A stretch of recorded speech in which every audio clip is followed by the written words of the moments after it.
Hey everybody, welcome back to the internet once again. I hope you're having an entitlement-free weekend so far. Well, today we've got 5 stories to go over, so this first one is called, Can't You Just Get the Color Out of Your Hair? Okay, so this happened today, like an hour or so ago. A bit of a preamble. I'm a trans girl, just got to my family's house to visit for Easter. I rode my motorbike down and have shortish, pretty deep purple hair.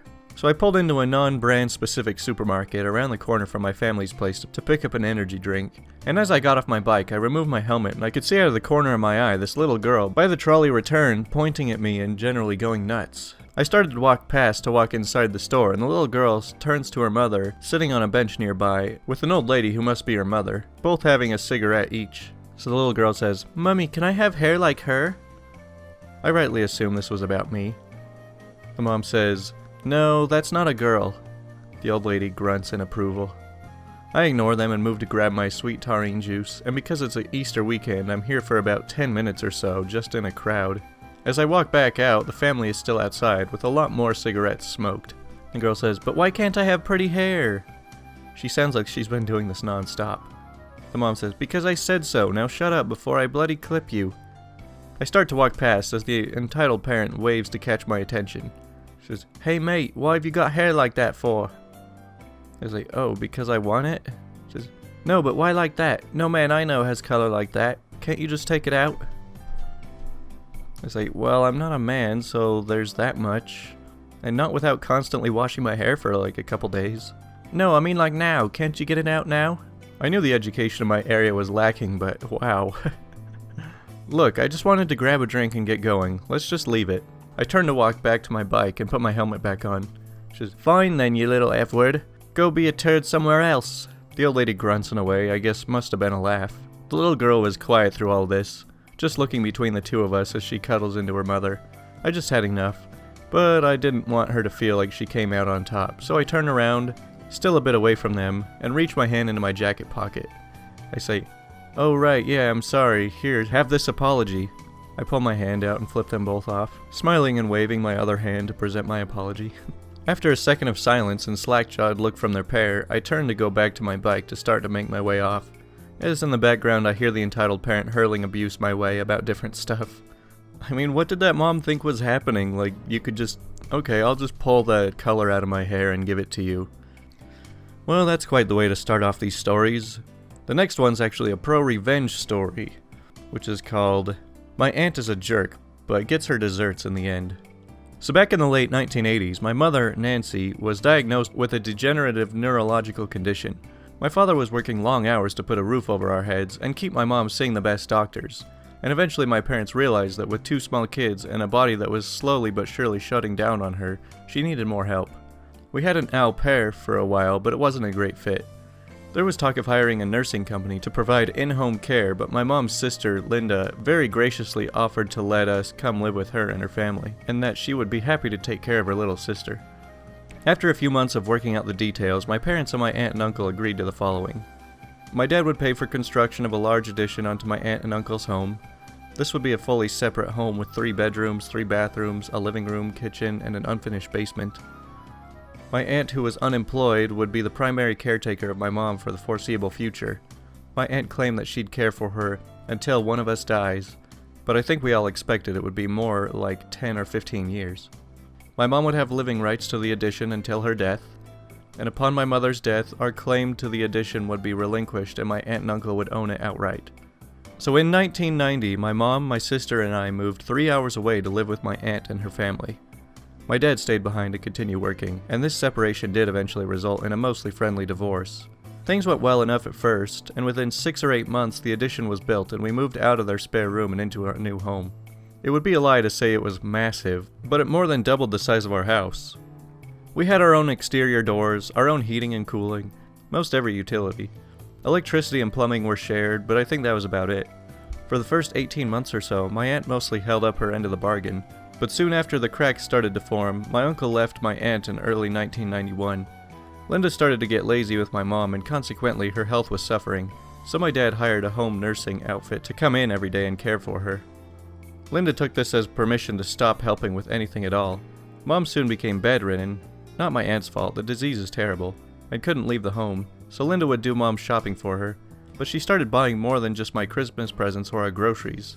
A little at first, then a lot. Eventually my mom's credit card bills really caught my dad's notice. All told, we calculated that she had run up about $20,000 in purchases that were either for her or her kids. This was the early 90s. According to the inflation calculator I just looked at, this is equivalent to about $40,000 now. My dad was working 70 hours a week for the overtime so he could cover his own mortgage, repaying his 401k for the loan he took out to build the addition, and the massive credit card bills. By late 1993, there was a confrontation. My dad canceled the credit cards and said, "You are spending me dry. I can't have surprise bills like these anymore." And my aunt in turn said, "Get the F out of my house," since it was an addition and not technically a separate home. And since my dad didn't have the money for an expensive legal battle, there was little we could do, living rights be damned. Right at that same time, the house went into foreclosure. Linda had stopped paying for the mortgage 6 or so months before, and the bank foreclosed. Linda didn't have the money to get current on the mortgage. My dad began making plans to buy the mortgage from the bank to take ownership of the whole property. Things were looking good on this front, and he told us we'd be able to stay in our home. By this point I was 12 years old and had lots of friends, so I didn't really want to move. His plan was that he would charge Linda a fair rent for the half of the house. He would continue to live in our half, and the door connected the two halves would be forever locked, sort of like a duplex. It's at this point I need to introduce the last character to the story, whom I'll call Maria. Maria was the first wife of my mom's and Linda's older brother. They had been married for a short time in the 1970s, and Maria became very close with their new sisters-in-law. After the split from my uncle, she remained very friendly with both Linda's family and mine, and growing up I call her Aunt Maria. Anyway, Linda now knows that my dad is planning on buying the new house from the bank, and she panics. She calls anyone she can think that will give her the money to get current on the mortgage, and Maria finally comes through and says, "Yeah, of course, I'll help you out." Linda calls my dad and gloats that she's not losing her house, and reiterates that my mom, my sister, and I can move the F out. My dad calls Maria and tries to convince her not to swoop in and save Linda's bacon.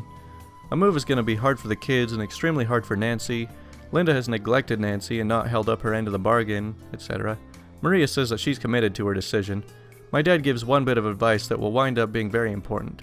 He says, "Well then, don't just give her money to get current on the mortgage. She'll fall behind again soon enough.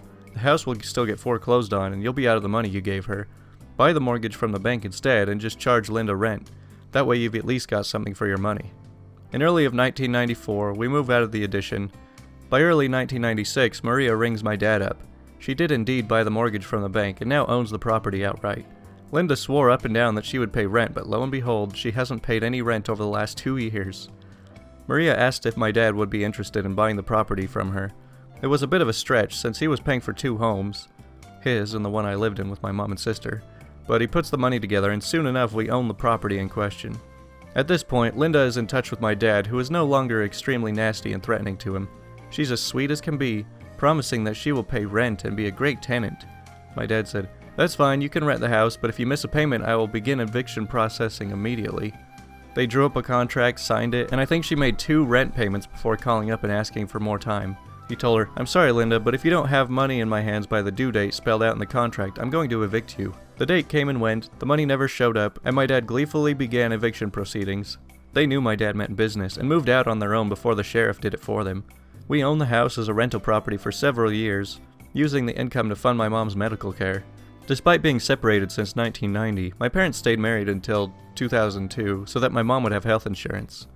My dad gave thousands to my mom into the divorce settlement, and it was sold to pay for her care in a nursing facility, where she lived from 2000 until her death in 2009. Well then, that sounds like he's got a pretty cool dad in this story. I don't know what was up with that aunt though. Like, if all she had to do was just take care of her sister like she said she would, then like, why did that become such a hard thing to do? But it's always fun to watch these kind of people get kicked out of their house. And on to... Woman barges into my apartment and calls me a liar. She had the wrong house. Boy, do I have a good one for you guys tonight. This just happened about an hour or 2 ago. So I was at home just doing laundry and washing some dishes when I hear a bell go off and I proceed to dry my hands to go down to answer the door. I live on the top floor and I actually have to walk down 2 sets of stairs. One in my place and then one in the main lobby where there's another neighbor living right next door to me. Anyways, let's continue. As I'm drying my hands, the bell happens to go off 2 more times. I basically had to rush down while trying to put on some sweatpants. I had pajama shorts on, but I don't like answering the door in my shorts. So yeah, I finally get down to the door, and as I'm opening it, there's this woman with the most angry scowl on her face and her son behind her, looking about 15. And she pushes the door a little too hard when she slams into my foot and I let out a natural, ouch. You know what, here's how the conversation went. So right after I say ouch, the lady says, "Oh, stop being a child, I didn't even touch you." I say, "But you pushed the door onto my foot as I was still opening it, have some patience." "Well, where the F is Vanessa?" I say, "Vanessa? There is no Vanessa that lives here." "Don't lie, I know Vanessa lives here. Now please go and get her for me." I say, "Are you sure you have the right address? There's only me and my boyfriend in one flat, and the neighbor, let's call her Maggie, in the next one. Try up the street a bit." "Look, I don't care who the F lives here, but just get Vanessa now or I'll have you thrown out of this building. I know the landlady." She tries to push me out of the way and make her way inside my building. Keep in mind that I'm 5'2", so I'm a very small woman and I have no upper body strength or overall strength. She was pretty strong, so it was a bit of a challenge to keep her from barging in. She then succeeds in getting inside while dragging her son behind her and walks upstairs and basically just barges into my apartment. My boyfriend saw the whole commotion and was confused, so I was explaining it to him while this lady was still looking around for this so-called Vanessa who supposedly lives here. And we finally managed to talk her down after we threatened to call the police. My boyfriend had the police on speed dial, ready to go. She suddenly had this look of fear on her face as soon as the police were mentioned. We asked her what the address she was looking for, and it didn't match the address on my door. And we basically had to let her see one of our letters that had the address on it as she was demanding to see it, or she said she wasn't going to leave. So I basically got annoyed at this point and I fetched a letter to show her. She sees me coming back with a letter in hand and tried to grab it from me, but I pulled my hand back and I said, "No, this is not how it's gonna go. I'll show you the letter to prove that you have the wrong address and then you'll be on your freaking way, lady." She literally gives me this highly offended look as if I had just killed her freaking cat. But she had it coming. So anyway, I showed her and she went red in the face. Started stuttering and trying to apologize, but I didn't care at that point, so I told her to shove her apologies. I also told her that the numbers of the address were on the front door downstairs, which she must have missed. She just wanted to leave, so I let her, but I followed her downstairs to show her the numbers on the door. I said, "So you see, maybe you need to go back to school and learn to read next time."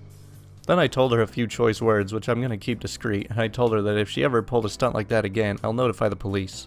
She then scattered off into the distance. I'm surprised you let her get that far. I mean, I guess it kind of sucks that you couldn't stop her from barging in, but I mean, might as well just call the police as soon as she gets into your place.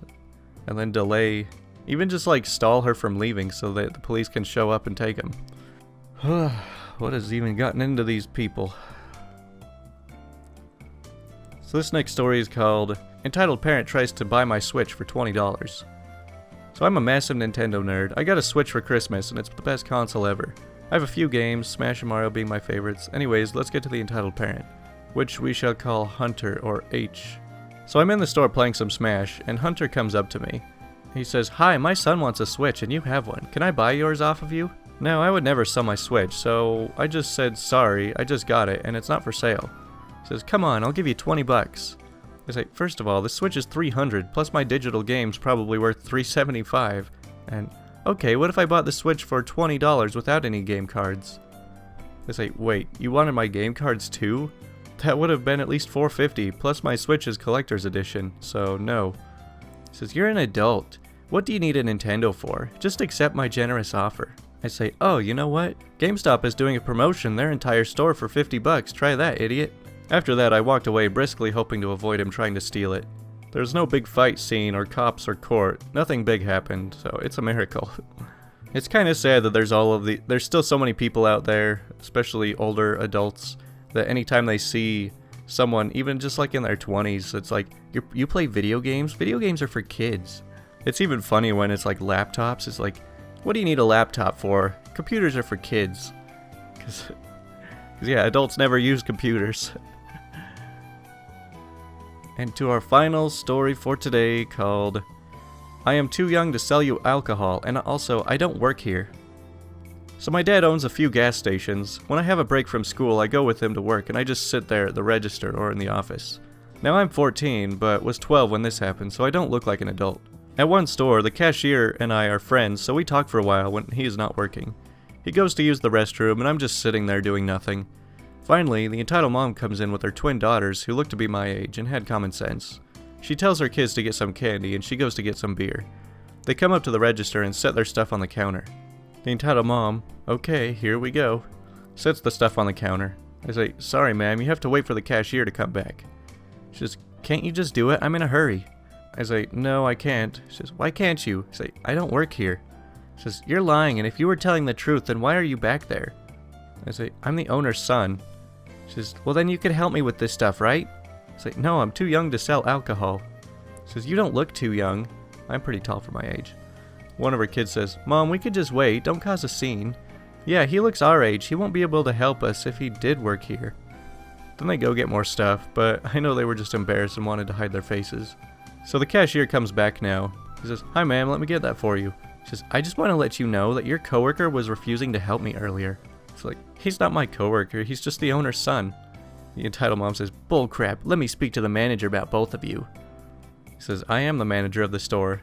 Entitled mom then gets quiet and just pays and leaves with her daughters. The old let me speak to the manager move. You know, the more I read these stories, the more I realize that the only difference between a regular employee and a manager is that the manager basically can't be questioned. So like if you're an employee somewhere and some insane person starts coming up and demanding something from you, you can just be like, nope, no, sorry, I can't do any of that for you. And then she'll say, oh, well then let me talk to the manager. And I mean, you might be thinking like, well, I'm glad I'm not the manager because I can't handle this. But then as a manager, you just do the exact same thing. You just say, nope, sorry, I can't help you. I mean, maybe you gotta be a little more firm about it because you're allowed to be more firm about it. And then they don't know where to go from there. They just get shut down again. It's basically, when an entitled parent asks for the manager, it's very similar to like, if you ask your dad if you can do something and he says no, so then they're like, okay, well I'll go ask mom then. It's like, if it didn't work the first time, they're just gonna try again. I mean, usually the managers aren't that much more skilled than all the employees at dealing with these people. They have a better say, and if they say no, then the entitled parent they're like, well, crap, now what do I do? Anyways, that's all for today's stories. I hope you're having a great weekend, and I will talk to you guys tomorrow.